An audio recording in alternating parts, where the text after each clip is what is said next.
Hi, I'm Peter Lumaj, and I was just driving by and I saw these beautiful signs over here, so I said, let me talk to these Trump supporters.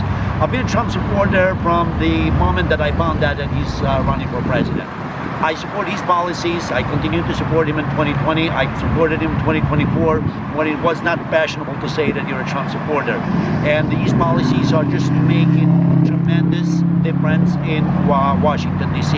What we need in our state is that we need the equivalent of DOGE to be established in our state, to give it the power to audit all the state agencies, all the programs with the state, all the departments within the state agencies, and make sure that we have the equivalent of what we're doing in Washington, D.C., because those policies are working. When you look at the crony capitalism that we have in Hartford, the symbiotic relationship between Hartford and Eversource and UI, and you, or any one of you can attest to this, that the amount of money that we're paying for electricity is connected to these two agencies in Hartford.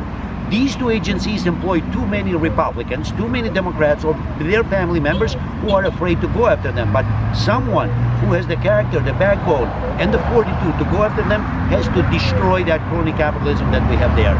So cut the state agencies, cut taxes, cut regulations, do exactly what Trump is doing in Washington, and we can get our state back. But the other thing that we have to do is establish law and order. We have people being released from prison that they were accused of cannibalism. We have people whose family members are being murdered or killed. We have a police officer who was just killed in Newark, New Jersey, and the killer is accused, or at least is alleged to have committed a crime in our state, and then he went to New Jersey and killed this beautiful police officer.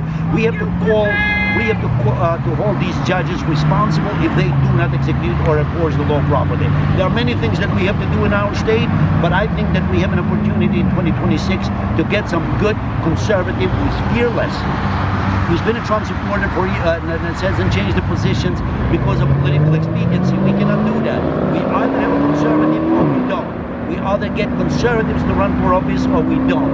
We have to maintain our positions. We don't need to negotiate anything, but what we have to do to bring the economy back, to start with the DOGE, as I said, we have our state just approved the funding for the state budget for $55 billion.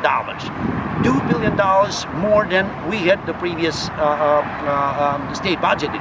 We have to cut the spending, and unless we do that, and unless we bring the government in our state within the confines of the Constitution, we're going to have problems in our state, or we're going to resolve them through conservatism. Thank you, Peter.